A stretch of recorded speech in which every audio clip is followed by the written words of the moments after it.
Hi everybody. Today I thought we'd go over salad dressings. Go into your refrigerator and read the ingredients on your salad dressings. A lot of times they will have soy and corn in them and even sugar. So I would like to give you 4 of my main salad dressings that take seconds to make. So let's start right now.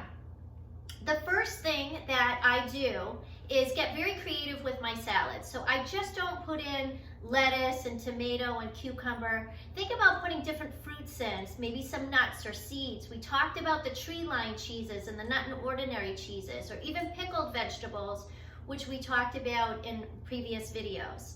So put that in your salads, and then you can make a citrus salad. So all you have to do is just take your salad and you pour olive oil over it and some salt and pepper, and then you just squeeze lemon juice, or you could even do orange juice over it. If you're worried about getting a seed in it, you could just put a cheesecloth over it and then just squeeze and just the juice will come out. So that's one of them.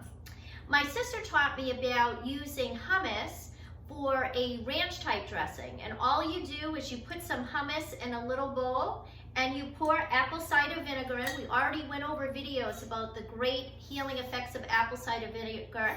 So you can mix that in until you get a creamy consistency and then pour over your salad.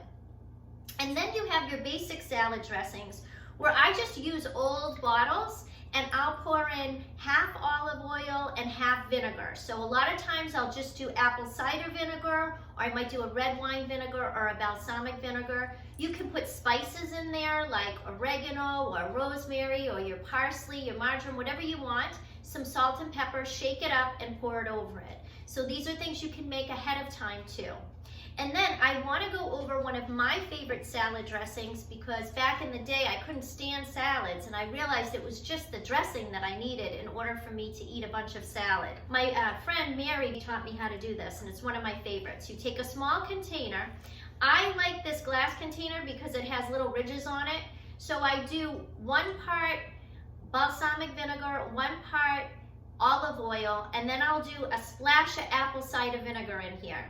And then, this is a to-taste dressing, okay? So then you take some mustard. So you could use a Dijon mustard, or you could just use a regular mustard. And I used about a half of a teaspoonful, okay?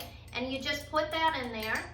And then you take some honey. So I use raw local honey, wonderful for allergies, keeps your immune system boosted. And I used about a half of a teaspoon of that. And you just throw it in there. And then what you do is you mix this up, you just beat it all up so it gets nice and consistent, and it becomes like a sweet yet mustardy and vinegary type dressing. It's wonderful flavors. It's got a bunch of them in there. You can throw some salt and pepper in this as well, and it's a taste one. So you can dip your finger in, taste it. If it's good to go, throw it in. It's a wonderful, wonderful, wonderful dressing. So those are my health tips for the day for nutrition. Salad is very important. You want to get about 50% of the foods a day into your system that are water-containing foods, which are your fruits and your vegetables. Fruits, you want ones that are on the lower glycemic index, so they're not so sweet, which are your berries, your green apples, your cherries. So these are things that you should have more regularly rather than the ones that are higher sugar content. And then with your vegetables, getting a lot of greens in, wonderful antioxidant powers, great to boost the immune system and great to keep you nice and energized. Remember, health is a choice. Look at the labels of the things that you're eating. A lot of times you might be thinking you're eating well and you're not. These are things that are robbing you of your health. And they could be creating weight gain and creating health issues with you, symptoms that you wouldn't normally be having if you weren't consuming these foods. Choose to be alive and well.